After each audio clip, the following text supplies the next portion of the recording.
Doctor Sarup Singh ਮਰਵਾ ਦੀ ਪੁਸਤਕ ਚਿੰਤਾ ਰੋਗ ਕਾਰਨ ਤੇ ਉਪਾਅ ਦਾ 10ਵਾਂ ਅੰਕ। ਚਿੰਤਾਵਾਨ ਦੀ ਕਾਮ ਰੁਚੀ। ਦੁਨੀਆ ਦੇ ਪ੍ਰਸਿੱਧ ਮਨੋਵਿਗਿਆਨੀ ਫਰਾਇਡ ਦੇ ਵਿਚਾਰਾਂ ਅਨੁਸਾਰ ਕਾਮ ਮਤਲਬ ਸੈਕਸ ਮਨੁੱਖ ਦੀ ਚਿੰਤਾ ਦਾ ਸਭ ਤੋਂ ਵੱਡਾ ਕਾਰਨ ਹੈ। ਚਿੰਤਾਵਾਨ 'ਚ ਕਾਮ ਰੁਚੀ ਮਤਲਬ ਸੈਕਸੁਅਲ ਇੰਟਰਸਟ ਦੀਆਂ ਜੋ ਤਬਦੀਲੀਆਂ ਆਉਂਦੀਆਂ ਹਨ ਉਹਨਾਂ ਬਾਰੇ ਸਮਝਣਾ ਕੋਈ ਔਖੀ ਗੱਲ ਨਹੀਂ। ਬਹੁਤ ਸਾਰੇ ਚਿੰਤਾਵਾਨ ਦੀ ਕਾਮ ਰੁਚੀ ਘਟ ਜਾਂਦੀ ਹੈ। ਇਹ ਘਾਟਾ ਕਈਆਂ 'ਚ ਤਾਂ ਥੋੜ੍ਹਾ ਜਿਹਾ ਹੀ ਹੁੰਦਾ ਹੈ, ਪਰ ਕਈ ਮਨੁੱਖਾਂ ਦੀ ਕਾਮ ਰੁਚੀ ਚਿੰਤਾ ਦੇ ਕਾਰਨ ਬਿਲਕੁਲ ਹੀ ਖਤਮ ਹੋ ਜਾਂਦੀ ਹੈ। ਇਸ ਬਾਰੇ ਅਸੀਂ ਤੁਹਾਨੂੰ ਇੱਕ ਕੇਸ ਦੱਸਦੇ ਹਾਂ। ਇਹ case doctor Jaswant Singh Neki MBBS PCMS incharge ਮਨੋਰੋਗ ਬਿਮਾਰੀਆਂ ਦਾ ਵਿਭਾਗ ਵਿਜੇ ਹਸਪਤਾਲ ਅੰਮ੍ਰਿਤਸਰ ਨੇ ਆਪਣੇ ਮਰੀਜ਼ਾਂ ਦੇ ਰਿਕਾਰਡ ਦੀ ਫਾਈਲ 'ਚੋਂ ਦਿੱਤਾ ਹੈ ਤੇ ਉਹਨਾਂ ਦੀ ਤੇ ਮਰੀਜ਼ ਦੀ ਆਗਿਆ ਨਾਲ ਛਾਪਿਆ ਜਾ ਰਿਹਾ ਹੈ। 1.5 ਸਾਲ ਹੋਇਆ ਮਿਸਟਰ H 32 ਸਾਲਾਂ ਦਾ ਜਵਾਨ ਗੱਭਰੂ ਮੇਰੇ ਪਾਸ ਆਇਆ। ਉਹਦੀ ਸ਼ਾਦੀ ਹੋਇਆਂ 7 ਸਾਲ ਹੋ ਗਏ ਸੀ। ਉਹਨੇ ਮੱਧਮ ਜਿਹੀ ਆਵਾਜ਼ 'ਚ ਕਿਹਾ, ਡਾਕਟਰ ਸਾਹਿਬ ਮੈਨੂੰ ਧੜਕਾ ਹੁੰਦਾ ਹੈ ਤੇ ਪਿਸ਼ਾਬ ਜ਼ਿਆਦਾ ਹੁੰਦਾ ਹੈ। ਇਹ ਕਹਿ ਕੇ ਉਹ ਰੁਕ ਗਿਆ, ਅੱਖਾਂ ਨੀਵੀਆਂ ਪਾ ਕੇ ਬੈਠ ਗਿਆ। ਹੋਰ ਕੀ ਤਕਲੀਫ ਹੈ? ਮੈਂ ਪੁੱਛਿਆ। ਉਹ ਕਹਿਣ ਲੱਗਾ, ਡਾਕਟਰ ਸਾਹਿਬ ਸੱਚੀ ਗੱਲ ਤਾਂ ਇਹ ਹੈ ਕਿ ਮੈਂ ਬਚਪਨ 'ਚ ਬੜੀਆਂ ਗਲਤੀਆਂ ਕੀਤੀਆਂ ਤੇ ਹੁਣ ਉਹਨਾਂ ਦੀ ਸਜ਼ਾ ਭੁਗਤ ਰਿਹਾ। ਕੀ ਗਲਤੀਆਂ ਕੀਤੀਆਂ? ਮੈਂ ਪੁੱਛਿਆ। ਉਹਨੇ ਦੱਸਿਆ, ਮੈਂ ਹੱਥ ਰੱਸੀ ਕਰਦਾ ਰਿਹਾ, ਇਸ ਕਰਕੇ ਕਮਜ਼ੋਰੀ ਆ ਗਈ ਹੈ, ਨਸਾਂ 'ਚ ਤਾਕਤ ਨਹੀਂ ਰਹੀ। ਮੈਂ ਸ਼ਾਦੀ ਕਰਾਉਣੀ ਨਹੀਂ ਸੀ ਚਾਹੁੰਦਾ, ਪਰ ਮਾਪਿਆਂ ਨੂੰ ਕੀ ਦੱਸਦਾ। 7 ਸਾਲ ਹੋਏ ਮੇਰੀ ਸ਼ਾਦੀ ਹੋ ਗਈ। ਉਹ ਫਿਰ ਚੁੱਪ ਕਰ ਗਿਆ। ਹਾਂ ਫਿਰ ਕੀ ਹੋਇਆ? ਮੈਂ ਤਸੱਲੀ ਦਿੰਦੇ ਹੋਏ ਲਹਿਜੇ 'ਚ ਪੁੱਛਿਆ। ਉਹ ਬੋਲਿਆ, ਮੈਂ ਆਪਣੀ ਵਹੁਟੀ ਦੀ ਤਸੱਲੀ ਨਹੀਂ ਕਰਵਾ ਸਕਿਆ। ਉਹ ਪੇਕੇ ਚਲੀ ਗਈ ਹੈ ਤੇ ਮੇਰੇ ਸਹੁਰਿਆਂ ਮੈਨੂੰ ਕਹਿ ਦਿੱਤਾ ਹੈ ਕਿ ਇਲਾਜ ਕਰਵਾ, ਨਹੀਂ ਤਾਂ ਅਸੀਂ ਕੁੜੀ ਨਹੀਂ ਤੋਰਨੀ। ਉਹਦੀਆਂ ਅੱਖਾਂ 'ਚ ਬੇਬਸੀ ਦੀ ਝਲਕ ਸੀ ਤੇ ਇੱਕ ਉਮੀਦ ਜਿਹੀ ਨਾਲ ਉਹ ਮੇਰੇ ਵੱਲ ਵੇਖ ਰਿਹਾ ਸੀ। ਮੈਂ ਉਹ ਤੋਂ ਹੋਰ ਹਾਲ ਚਾਲ ਪੁੱਛਿਆ। ਜਵਾਨੀ ਦੀ ਕਾਂਗ ਨਾਲ ਕਿਸ਼ੋਰ ਅਵਸਥਾ ਦੇ ਵੇਗ 'ਚ ਸੰਗਤ ਦੇ ਅਸਰ ਹੇਠ ਉਹਨੇ ਹੱਥ ਰੱਸੀ ਕੀਤੀ ਸੀ। ਸ਼ੁਰੂ 'ਚ ਥੋੜ੍ਹੀ ਫਿਰ ਕੁਝ ਚਿਰ ਪਿੱਛੋਂ ਰੋਜ਼ ਜਾਂ ਦੂਜੇ ਦਿਨ ਇਉਂ 1 ਸਾਲ ਭਰ ਉਹਦੀ ਇਹ ਵਾਦੀ ਜਾਰੀ ਰਹੀ। ਉਹਦਾ ਮਾਮਾ ਹਕੀਮ ਸੀ ਜੋ ਤੋਂ ਕੋਈ 2-3 ਸਾਲ ਵੱਡਾ ਸੀ। ਹਿਕਮਤ ਉਹਨੂੰ ਵਿਰਸੇ 'ਚ ਮਿਲੀ ਸੀ ਕਿਉਂਕਿ ਸਾਡੇ ਮਰੀਜ਼ ਦਾ ਨਾਨਾ ਵੀ ਹਕੀਮ ਸੀ। ਇੱਕੋ ਉਮਰ ਦੇ ਹੋਣ ਕਰਕੇ ਉਹਨੇ ਆਪਣੇ ਮਾਮੇ ਪਾਸੋਂ ਦੋਸਤਾਨਾ ਸਲਾਹ ਲਈ। ਮਾਮੇ ਨੇ ਕਿਹਾ, ਮਿਸਟਰ H ਜੀ, ਇਸ ਵਾਦੀ ਨਾਲ ਤਾਂ ਜ਼ਿੰਦਗੀ ਦਾ ਸੱਤਿਆਨਾਸ ਹੋ ਜਾਏਗਾ। ਤੈਨੂੰ ਪਤਾ ਨਹੀਂ ਇਹ ਵੀਰਜ ਕੀਮਤੀ ਚੀਜ਼ ਹੈ। 100 ਕਤਰੇ ਦੁੱਧ ਤੋਂ 1 ਕਤਰਾ ਖੂਨ ਬਣਦਾ ਹੈ। 100 ਕਤਰੇ ਖੂਨ ਤੋਂ 1 ਕਤਰਾ ਵੀਰਜ ਦਾ ਬਣਦਾ ਹੈ। ਤੂੰ ਤਾਂ ਆਪਣੀ ਜਵਾਨੀ ਦਾ ਨਾਸ ਕਰ ਰਿਹਾ ਹੈ ਤੇ ਇਵੇਂ ਹੀ ਕਰਦਾ ਰਿਹਾ ਤਾਂ ਨਾਮਰਦ ਹੋ ਜਾਏਗਾ। ਪਰ H ਆਪਣੀ ਵਾਦੀ ਨੂੰ ਪੂਰੀ ਤਰ੍ਹਾਂ ਰੋਕ ਨਾ ਸਕਿਆ। ਉਹਨੇ ਕੋਈ 6 ਮਹੀਨੇ ਹੋਰ ਉਵੇਂ ਹੱਥ ਰੱਸੀ ਜਾਰੀ ਰੱਖੀ, ਪਰ ਕੁਝ ਸਮੇਂ ਪਿੱਛੋਂ ਉਹਨੂੰ ਮਹਿਸੂਸ ਹੋਣ ਲੱਗਾ ਜਿਵੇਂ ਉਹਦੀ ਇੰਦਰੀ 'ਚ ਸਖਤੀ ਨਹੀਂ ਆ ਰਹੀ। ਇੰਨੇ 'ਚ ਉਹਦੀ ਸ਼ਾਦੀ ਹੋ ਗਈ। ਜਦੋਂ ਆਪਣੀ ਪਤਨੀ ਪਾਸ ਗਿਆ ਤਾਂ ਉਹਨੇ ਆਪਣੇ ਆਪ ਨੂੰ ਨਾਮਰਦ ਮਹਿਸੂਸ ਕੀਤਾ। ਉਹਦੇ 'ਚ ਸਖਤੀ ਨਾ ਆਈ ਤੇ ਜਦ ਮੈਂ ਸ਼ਾਦੀ ਦੀ ਰਾਤ ਫੁੱਲਾਂ ਨਾਲ ਸਜੀ ਸੇਜ ਤੇ ਆਪਣੀ ਪਤਨੀ ਨਾਲ ਲੇਟਿਆ, ਮੇਰਾ ਦਿਲ ਧੜਕ ਰਿਹਾ ਸੀ, ਮੇਰੇ ਬੁੱਲ ਸੁੱਕ ਰਹੇ ਸਨ, ਮੇਰਾ ਸਾਹ ਕਾਹਲੀ ਚੱਲ ਰਿਹਾ ਸੀ। ਮੈਨੂੰ ਲੱਗਦਾ ਸੀ ਜਿਵੇਂ ਮੇਰੇ ਸਿਰ 'ਚ ਠੱਕ ਹੋ ਰਹੀ ਹੈ। ਮੈਨੂੰ ਜਾਪਦਾ ਸੀ ਆਪਣੀਆਂ ਗਲਤ ਕਾਰੀਆਂ ਦਾ ਨਤੀਜਾ ਮੈਨੂੰ ਅੱਜ ਭੁਗਤਣਾ ਪਏਗਾ। ਉਹ ਚੁੱਪ ਕਰ ਗਿਆ। ਕੁਝ ਚਿਰ ਬਾਅਦ ਬੋਲਿਆ, ਡਾਕਟਰ ਸਾਹਿਬ ਇਹ ਨਮੋਸ਼ੀ ਖਬਰੇ ਮੇਰੀ ਕਿਸਮਤ 'ਚ ਲਿਖੀ ਸੀ। ਮੈਂ ਬਹੁਤ ਇਲਾਜ ਕਰਾਇਆ, ਕਈ ਕੁਸ਼ਤੇ ਖਾਧੇ। ਵਿੱਚ ਜਦ ਮੈਨੂੰ ਕੁਝ ਤਾਕਤ ਜਾਪੀ ਫਿਰ ਮੈਂ ਆਪਣੀ ਪਤਨੀ ਕੋਲ ਜਾਣ ਦੀ ਕੋਸ਼ਿਸ਼ ਕੀਤੀ, ਪਰ ਫਿਰ ਉਹ ਕੁਝ ਹੋਇਆ। ਮਿਸਟਰ H ਮੇਰੇ ਪਾਸ 5-6 ਦਿਨ ਆਉਂਦਾ ਰਿਹਾ। ਉਹਨੂੰ ਮੈਂ ਦੱਸਿਆ ਕਿ ਉਹਨੂੰ ਬੜੀਆਂ ਗਲਤ ਗੱਲਾਂ ਦੱਸੀਆਂ ਗਈਆਂ। ਵੀਰਜ 'ਚ ਕੇਵਲ ਉਨੀ ਤਾਕਤ ਹੈ ਜਿੰਨੀ ਥੁੱਕ 'ਚ ਹੁੰਦੀ ਹੈ। ਜੇ ਕੋਈ ਆਦਮੀ ਦਿਨ 'ਚ 10 ਚੂਲੀਆਂ ਥੁੱਕੇ ਤਾਂ ਉਹ ਕਮਜ਼ੋਰ ਨਹੀਂ ਹੋ ਜਾਂਦਾ। ਇਵੇਂ ਹੀ ਵੀਰਜ ਖਾਰਜ ਕਰਨ ਨਾਲ ਕੋਈ ਕਮਜ਼ੋਰੀ ਨਹੀਂ ਆਉਂਦੀ। ਮੈਨੂੰ ਇਹ ਸਮਝਾਇਆ ਕਿ ਤਕਰੀਬਨ ਹਰ ਜਵਾਨ ਆਦਮੀ ਨੇ ਕਦੀ ਨਾ ਕਦੀ ਜ਼ਿੰਦਗੀ 'ਚ ਇੰਜ ਕੀਤਾ ਹੁੰਦਾ ਹੈ। ਇਹ ਕੋਈ ਅਸਾਧਾਰਨ ਗੱਲ ਉਹਦੇ ਇਕੱਲੇ ਨਾਲ ਨਹੀਂ ਹੋਈ। ਉਹਨੂੰ ਇਹ ਵੀ ਦੱਸਿਆ ਕਿ ਅਸਲ 'ਚ ਹੱਥ ਰੱਸੀ ਕਰਨ ਵਾਲਾ ਆਦਮੀ ਚਿੰਤਾ ਦਾ ਸ਼ਿਕਾਰ ਹੋ ਜਾਂਦਾ ਹੈ। ਇੱਕ ਤਾਂ ਉਹਨੂੰ ਇਹ ਚਿੰਤਾ ਹੁੰਦੀ ਹੈ ਕਿ ਕਿਸੇ ਨੂੰ ਇਹਦਾ ਪਤਾ ਨਾ ਲੱਗ ਜਾਏ। ਆਪਣੇ ਮਾਂ-ਬਾਪ ਦੀ ਆਗਿਆ ਤੇ ਧਰਮ ਦੀ ਉਲੰਘਣਾ ਦਾ ਡਰ ਵੀ ਉਹਨੂੰ ਹੁੰਦਾ ਹੈ। ਉਹਨੂੰ ਇਹ ਵੀ ਚਿੰਤਾ ਹੁੰਦੀ ਹੈ ਕਿ ਕਿਤੇ ਕੋਈ ਰੋਗ ਹੀ ਨਾ ਲੱਗ ਜਾਏ। ਜੇ ਕੋਈ ਉਹਨੂੰ ਸ਼ੱਕ ਪਾ ਦੇ ਕਿ ਇਹਦੇ ਨਾਲ ਨਾਮਰਦੀ ਹੋ ਜਾਂਦੀ ਹੈ ਤੇ ਇਹਦੀ ਚਿੰਤਾ ਵੱਖਰੀ ਲੱਗ ਜਾਂਦੀ ਹੈ। ਇਹ ਸਭ ਚਿੰਤਾਵਾਂ ਇਕੱਠੀਆਂ ਹੋ ਕੇ ਉਸ ਗਰੀਬ ਨੂੰ ਘੇਰ ਲੈਂਦੀਆਂ ਤੇ ਇਹਨਾਂ ਚਿੰਤਾ ਦੇ ਕਾਰਨ ਹੀ ਉਹ ਨਿੱਘਰਨ ਲੱਗ ਜਾਂਦਾ ਹੈ। ਉਹਦਾ ਮੂੰਹ ਉਤਰ ਜਾਂਦਾ ਹੈ, ਦਿਲ ਧੜਕਣ ਲੱਗ ਜਾਂਦਾ ਹੈ, ਹੱਥ ਪੈਰ ਕੰਬਣ ਲੱਗ ਪੈਂਦੇ ਆ, ਬੁੱਲ ਸੁੱਕਦੇ ਆ, ਪਿਸ਼ਾਬ ਬਾਰ-ਬਾਰ ਆਉਣ ਲੱਗ ਪੈਂਦਾ ਹੈ ਤੇ ਸਭ ਤੋਂ ਵੱਧ ਚਿੰਤਾ ਦੇ ਕਾਰਨ ਉਹਦੀ ਕਾਮ ਵਾਸ਼ਨਾ ਉੱਤੇ ਵੀ ਅਸਰ। ਚਿੰਤਾਵਾਨ ਦੀ ਇੰਦਰੀ 'ਚ ਸਖਤੀ ਘੱਟ ਹੁੰਦੀ ਹੈ ਕਿਉਂਕਿ ਪਿਆਰ ਤੇ ਕਾਮ ਦੇ ਜਜ਼ਬੇ ਲਈ ਖੁਸ਼ੀ ਦਾ ਬੈਕਗਰਾਉਂਡ ਜ਼ਰੂਰੀ ਹੈ, ਨਾ ਕਿ ਡਰ ਦਾ। ਜੇ ਸਖਤੀ ਆ ਵੀ ਜਾਏ ਤਾਂ ਅਚੇਤ ਜਾਂ ਚੇਤਨ ਡਰ ਦੇ ਕਾਰਨ ਇੰਦਰੀ ਇੱਕਦਮ ਢਿੱਲੀ ਪੈ ਜਾਂਦੀ ਹੈ।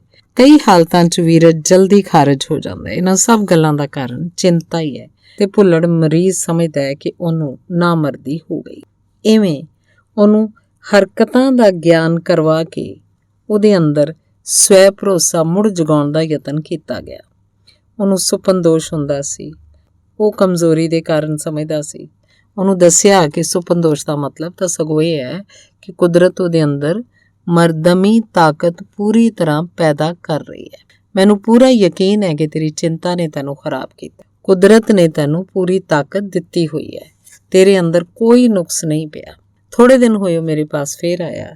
ਐਤਕੀ ਉਹਦੇ ਨਾਲ ਉਹਦੀ ਪਤਨੀ ਵੀ ਸੀ। ਕਹਿਣ ਲੱਗਾ, ਇਹਨਾਂ ਨੂੰ ਜਨਾਨਾ ਹਸਪਤਾਲ ਦਿਖਾਉਣਾ ਚਾਹੁੰਦਾ, ਸਾਡੇ ਘਰ ਬੱਚਾ ਹੋਣ ਵਾਲਾ ਹੈ। ਤੇ ਉਹਦੀਆਂ ਅੱਖਾਂ 'ਚ ਸ਼ੁਕਰਾਨੇ ਦੀ ਝਲਕ ਸੀ। ਡਰ ਤੇ ਚਿੰਤਾ ਕਾਮ ਰੁਚੀ ਨੂੰ ਕਿਸ ਤਰ੍ਹਾਂ ਘਟਾ ਦਿੰਦੇ ਆ, ਇਸ ਬਾਰੇ ਅਸੀਂ 2 ਕੇਸ ਹੋਰ ਦੱਸਦੇ ਹਾਂ। ਮਿਸਟਰ ਆਰ ਨੂੰ ਬਹੁਤ ਸਮੇਂ ਤੋਂ ਢਿੱਡ 'ਚ ਜ਼ਖਮ ਸਨ ਤੇ ਇਹਨਾਂ ਦੇ ਇਲਾਜ ਵਾਸਤੇ ਉਹ ਮੇਰੇ ਪਾਸ ਆਇਆ ਸੀ। ਇਹਨਾਂ ਦੀ ਉਹ ਹਰ ਵੇਲੇ ਚਿੰਤਾ ਕਰਦਾ ਰਹਿੰਦਾ ਸੀ। ਚਿੰਤਾ ਦੇ ਕਾਰਨ ਉਹਦਾ ਸੁਭਾਅ ਵੀ ਬੜਾ ਚਿੜਚਿੜਾ ਹੋ ਗਿਆ। ਲੱਤਾਂ ਸਦਾ ਹੀ ਦੁਖਦੀਆਂ ਰਹਿੰਦੀਆਂ। ਉਹਦੀ ਕਾਮ ਰੁਚੀ ਬਿਲਕੁਲ ਖਤਮ ਹੋ ਗਈ। ਉਹ ਆਪਣੀ ਨਾਮਰਦੀ ਦੇ ਕਾਰਨ ਮਨ 'ਚ ਇੰਨਾ ਸ਼ਰਮਿੰਦਾ ਸੀ ਕਿ ਉਹਨੇ 2 ਸਾਲ ਤੱਕ ਇਸ ਬਾਰੇ ਕਿਸੇ ਨਾਲ ਗੱਲ ਨਾ ਕੀਤੀ। ਕੁਝ ਸਮੇਂ ਪਿੱਛੋਂ ਜਦੋਂ ਉਹਦੇ ਢਿੱਡ ਦੇ ਜ਼ਖਮ ਰਾਜ਼ੀ ਹੋ ਗਏ ਤੇ ਚਿੰਤਾ ਵੀ ਦੂਰ ਹੋ ਗਈ ਤਾਂ ਉਹਦੀ ਨਾਮਰਦੀ ਆਪਣੇ ਆਪ ਹੀ ਠੀਕ ਹੋ ਗਈ।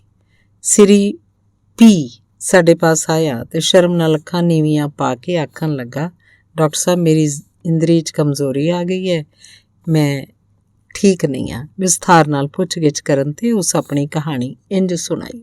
ਮੇਰੇ ਵਿਆਹ ਨੂੰ 2 ਕੁ ਮਹੀਨੇ ਹੋਏ ਹੈ ਤੇ ਮੈਂ ਭੋਗ ਕਰਨ ਦਾ ਬਹੁਤ ਯਤਨ ਕੀਤਾ ਪਰ ਕਾਮਯਾਬ ਨਹੀਂ ਹੋ ਸਕਿਆ। ਮੇਰੀ ਇੰਦਰੀ ਸਖਤੀ ਨਹੀਂ ਫੜਦੀ। ਦਿਨੇ ਰਾਤ ਕਈ ਵਾਰ ਕੋਸ਼ਿਸ਼ ਕੀਤੀ ਪਰ ਅੱਜ ਤੱਕ ਕਾਮਯਾਬੀ ਨਸੀਬ ਨਹੀਂ ਹੋਈ। ਇਸ ਹਾਲਤ ਨੇ ਮੈਨੂੰ ਬੜਾ ਹੈਰਾਨ ਤੇ ਪਰੇਸ਼ਾਨ ਕਰ ਦਿੱਤਾ। ਰਾਤ ਨੀਂਦ ਵੀ ਨਹੀਂ ਆਉਂਦੀ, ਦਿਲ ਬੇਚੈਨ ਰਹਿੰਦਾ। ਮੈਨੂੰ ਵਿਆਹ ਦੀ ਕੋਈ ਖੁਸ਼ੀ ਮਹਿਸੂਸ ਨਹੀਂ ਹੁੰਦੀ। ਸਾਰਾ ਦਿਨ ਮੈਂ ਇਹੀ ਸੋਚਦਾ ਰਹਿਣਾ ਕਿ ਕੀ ਅੱਜ ਰਾਤੀ ਮੈਂ ਸਫਲ ਹੋਵਾਂਗਾ ਕਿ ਨਹੀਂ। ਖੁਰਾਕ ਵੀ ਬਹੁਤ ਚੰਗੀ ਖਾਂਦਾ ਪਰ ਜਦ ਪਤਨੀ ਪਾਸ ਜਾਣਾ ਤਾਂ ਮੇਰੀਆਂ ਲੱਤਾਂ ਕੰਬਣ ਲੱਗ ਪੈਂਦੀਆਂ, ਦਿਲ ਧੜਕਣ ਲੱਗ ਜਾਂਦਾ ਹੈ, ਡਰ ਜਿਹਾ ਆਉਣਾ ਸ਼ੁਰੂ ਹੋ ਜਾਂਦਾ ਹੈ। ਫਿਰ ਜਦੋਂ ਮੈਂ ਕੋਸ਼ਿਸ਼ ਕਰਦਾ ਤਾਂ ਮੇਰੇ ਕੋਲੋਂ ਕੁਝ ਵੀ ਨਹੀਂ ਹੁੰਦਾ। ਸਾਰੀ ਰਾਤ ਕੋਸ਼ਿਸ਼ ਕਰਨ ਦੇ ਬਾਵਜੂਦ ਵੀ ਸਫਲ ਨਹੀਂ ਹੁੰਦਾ। ਡਾਕਟਰ ਸਾਹਿਬ, ਕਿਰਪਾ ਕਰਕੇ ਮੈਨੂੰ ਇਹ ਦੱਸੋ ਕਿ ਮੈਂ ਇਸ 'ਚ ਕਾਮਯਾਬ ਹੋ ਵੀ ਸਕਾਂਗਾ ਕਿ ਨਹੀਂ। ਇਸ ਲੜਕੇ ਦੀ ਉਮਰ ਕੋਈ 30 ਸਾਲ ਦੇ ਕਰੀਬ ਹੈ ਤੇ ਸਿਹਤ ਕਾਫੀ ਅੱਛੀ ਹੈ। ਇਹ ਮੇਰੇ ਪਾਸ ਸ਼ਾਦੀ ਤੋਂ 4-5 ਮਹੀਨੇ ਪਹਿਲਾਂ ਵੀ 2-3 ਵਾਰੀ ਲੱਕ ਪੀੜ ਦੇ ਇਲਾਜ ਵਾਸਤੇ ਆਇਆ ਸੀ। ਉਸ ਸਮੇਂ ਇਹ ਮੈਨੂੰ ਪੁੱਛਿਆ ਕਰਦਾ ਸੀ, ਡਾਕਟਰ ਸਾਹਿਬ, ਕਿ ਮੈਂ ਸ਼ਾਦੀ ਦੇ ਕਾਬਿਲ ਹਾਂ। ਲੱਕ ਪੀੜ ਨਾਮਰਦੀ ਤਾਂ ਨਹੀਂ ਪੈਦਾ ਕਰਦੀ, ਤੇ ਜੇ ਕੋਈ ਮੇਰੇ ਵਿੱਚ ਤੁਹਾਨੂੰ ਕਮਜ਼ੋਰੀ ਮਾਲੂਮ ਹੁੰਦੀ ਹੈ ਤਾਂ ਹੁਣੇ ਹੀ ਦੱਸ ਦਿਓ ਤਾਂ ਕਿ ਮੈਂ ਵਿਆਹ ਅਜੇ ਨਾ ਕਰਾਵਾਂ। ਉਹਦੀਆਂ ਇਹਨਾਂ ਗੱਲਾਂ ਤੋਂ ਮੈਨੂੰ ਭਾਸਦਾ ਸੀ ਕਿ ਇਸ ਨੌਜਵਾਨ 'ਚ ਸਵੈ ਭਰੋਸਾ ਬਹੁਤ ਘੱਟ ਹੈ। ਸ਼ਾਦੀ ਪਿੱਛੋਂ ਜਦ ਪਹਿਲੀ ਵਾਰ ਇਹ ਆਪਣੀ ਪਤਨੀ ਪਾਸ ਗਿਆ ਤਾਂ ਇਹਦੇ ਮਨ 'ਚ ਇਹ ਡਰ ਸੀ ਕਿ ਮੈਂ ਭੋਗ ਕਰ ਸਕਾਂਗਾ ਕਿ ਨਹੀਂ। ਇਹਨੂੰ ਆਪਣੇ ਆਪ ਤੇ ਭਰੋਸਾ ਨਹੀਂ ਸੀ, ਇਸ ਲਈ ਉਹ ਪਹਿਲੀ ਰਾਤ ਹੀ ਨਾਕਾਮ ਰਿਹਾ। ਇਸ ਪਿੱਛੋਂ ਜਿੰਨਾ ਜ਼ਿਆਦਾ ਕੋਸ਼ਿਸ਼ ਕਰਦਾ ਉਨਾ ਜ਼ਿਆਦਾ ਡਰ ਤੇ ਖਿਚਾਅ ਉਸ ਅੰਦਰ ਪੈਦਾ ਹੋ ਜਾਂਦਾ, ਇਸ ਲਈ ਉਹ ਕਾਮਯਾਬ ਨਹੀਂ ਸੀ ਹੁੰਦਾ। ਇਹਦਾ ਇਲਾਜ ਕੇਵਲ ਉਹਦੇ ਡਰ ਤੇ ਖਿਚਾਅ ਨੂੰ ਦੂਰ ਕਰਨਾ ਹੀ ਸੀ। ਮੈਂ ਉਹਨੂੰ ਮਸ਼ਵਰਾ ਦਿੱਤਾ ਕਿ ਉਹ 3 ਹਫ਼ਤੇ ਆਪਣੀ ਪਤਨੀ ਨਾਲ ਲੇਟ ਤਾਂ ਸਕਦਾ ਹੈ ਪਰ ਕੁਝ ਵੀ ਕਰਨ ਦੀ ਉੱਕਾਈ ਕੋਸ਼ਿਸ਼ ਨਾ ਕਰੇ, ਆਰਾਮ ਨਾਲ ਪਿਆ ਰਹੇ। ਕੋਈ 1.5 ਮਹੀਨੇ ਬਾਅਦ ਜਦੋਂ ਮੇਰੇ ਪਾਸ ਆਇਆ ਤਾਂ ਮੁਸਕਰਾ ਕੇ ਆਖਣ ਲੱਗਾ, ਡਾਕਟਰ ਸਾਹਿਬ, ਮੇਰੀ ਪਤਨੀ ਦਾ ਦਿਲ ਕੱਚਾ ਹੁੰਦਾ ਹੈ ਤੇ ਉਲਟੀਆਂ ਕਰਦੀ ਹੈ। ਕੋਈ ਅਜਿਹੀ ਦਵਾਈ ਦਿਓ ਜਿਸ ਨਾਲ ਦਿਲ ਕੱਚਾ ਨਾ ਹੋਵੇ ਤੇ ਉਲਟੀਆਂ ਰੁਕ ਜਾਣ। ਆਰਾਮ ਨਾਲ ਕੁਝ ਦਿਨ ਲੇਟੇ ਰਹਿਣ ਦੇ ਕਾਰਨ ਉਹਦਾ ਮਾਨਸਿਕ ਤੇ ਸਰੀਰਕ ਖਿਚਾਅ ਦੂਰ ਹੋ ਗਿਆ। ਉਹ ਕਰਮ ਵਿੱਚ ਕਾਮਯਾਬ ਹੋ ਗਿਆ। ਚਿੰਤਾਵਾਨ ਵਿੱਚ ਕਾਮ ਬਲ ਘੱਟ ਹੋ ਜਾਣ ਦੇ 2 ਕਾਰਨ ਹੁੰਦੇ ਆ। ਪਹਿਲਾ ਥਕਾਵਟ ਤੇ ਦੂਜਾ ਭੈੜੇ ਵਿਚਾਰ। ਕਾਮ ਕਰਮ ਮਤਲਬ ਸੈਕਸੁਅਲ ਐਕਟ ਵਾਸਤੇ ਸਰੀਰ 'ਚ ਸ਼ਕਤੀ ਦੀ ਲੋੜ ਹੈ। ਸ਼ਕਤੀ ਤੰਦਰੁਸਤੀ ਨਾਲ ਹੀ ਮਿਲਦੀ ਹੈ। ਚਿੰਤਾਵਾਨ ਸਦਾ ਥੱਕਿਆ ਟੁੱਟਿਆ ਰਹਿੰਦਾ ਹੈ ਤੇ ਜਦੋਂ ਰਾਤ ਉਹ ਘਰ ਵਾਪਸ ਆਉਂਦਾ ਹੈ ਤਾਂ ਉਸ ਵਿੱਚ ਜਾਨ ਹੀ ਬਾਕੀ ਨਹੀਂ ਹੁੰਦੀ। ਰਾਤ ਦਾ ਸਮਾਂ ਹੀ ਆਮ ਤੌਰ ਤੇ ਕਾਮ ਕਰਮ ਦਾ ਸਮਾਂ ਹੁੰਦਾ ਹੈ ਪਰ ਇਸ ਵੇਲੇ ਚਿੰਤਾਵਾਨ 'ਚ ਥਕਾਵਟ ਦੇ ਕਾਰਨ ਹਿੱਲਣ ਦਾ ਬਲ ਵੀ ਨਹੀਂ ਹੁੰਦਾ, ਇਸ ਲਈ ਉਹਦੇ ਕਾਮ ਕਰਮ ਦੀ ਸ਼ਕਤੀ ਘਟ ਜਾਂਦੀ ਹੈ। ਤੇ ਦੂਸਰਾ ਕਾਮ ਬਲ, ਸੈਕਸੁਅਲ ਪਾਵਰ, ਵਾਸਤੇ ਕੰਮ ਦੇ ਵਿਚਾਰਾਂ ਦਾ ਆਉਣਾ ਜ਼ਰੂਰੀ ਹੈ। ਕਾਮ ਦੇ ਵਿਚਾਰ ਕਾਮ ਵਾਸ਼ਨਾ ਨੂੰ ਵਧਾਉਂਦੇ ਹੈ। ਜਿਨਸੀ ਤਸਵੀਰਾਂ ਵੇਖਣ ਨਾਲ, ਪਿਆਰ ਦੇ ਗੀਤ ਸੁਣਨ ਨਾਲ ਤੇ ਕਾਮ ਦੀਆਂ ਕਿਤਾਬਾਂ ਪੜ੍ਹਨ ਨਾਲ ਆਦਮੀ ਦੀ ਕਾਮ ਵਾਸ਼ਨਾ ਸੈਕਸੁਅਲ ਡਿਜ਼ਾਇਰ ਵੱਧਦੀ ਹੈ। ਪਰ ਚਿੰਤਾਵਾਨ ਹਰ ਵੇਲੇ ਚਿੰਤਾ 'ਚ ਡੁੱਬਿਆ ਰਹਿੰਦਾ ਹੈ। ਦੁੱਖ ਤੇ ਤਬਾਹੀ ਦੇ ਵਿਚਾਰਾਂ ਤੋਂ ਬਿਨਾਂ ਉਹਦੇ ਮਨ 'ਚ ਕਦੇ ਵੀ ਕੋਈ ਹੋਰ ਵਿਚਾਰ ਨਹੀਂ ਆਉਂਦਾ। ਇਸ ਲਈ ਉਸ ਵਿੱਚ ਕਾਮ ਵਾਸ਼ਨਾ ਦਾ ਘਟ ਜਾਣਾ ਇੱਕ ਕੁਦਰਤੀ ਗੱਲ ਹੈ। ਜਿਸ ਤਰ੍ਹਾਂ ਦੇ ਵਿਚਾਰ ਕਿਸੇ ਮਨੁੱਖ ਦੇ ਹੁੰਦੇ ਹੈ, ਉਸੇ ਢੱਬ ਦਾ ਉਹਦਾ ਜੀਵਨ ਬਣ ਜਾਂਦਾ ਹੈ। ਕਾਮ ਰੁਚੀ ਲਈ 2 ਗੱਲਾਂ ਦਾ ਹੋਣਾ ਜ਼ਰੂਰੀ ਹੈ। ਪਹਿਲੇ ਸੁਰੱਖਿਅਤਾ ਤੇ ਦੂਜਾ ਖੁਸ਼ੀ ਭਰੇ ਵਿਚਾਰ। ਇਹ 2 ਗੱਲਾਂ ਸਮਝ ਲੈਣ ਪਿੱਛੋਂ ਚਿੰਤਾਵਾਨ ਨੂੰ ਕਾਮ ਰੁਚੀ ਦੇ ਘਟ ਜਾਣ ਬਾਰੇ ਕੋਈ ਚਿੰਤਾ ਨਹੀਂ ਕਰਨੀ ਚਾਹੀਦੀ।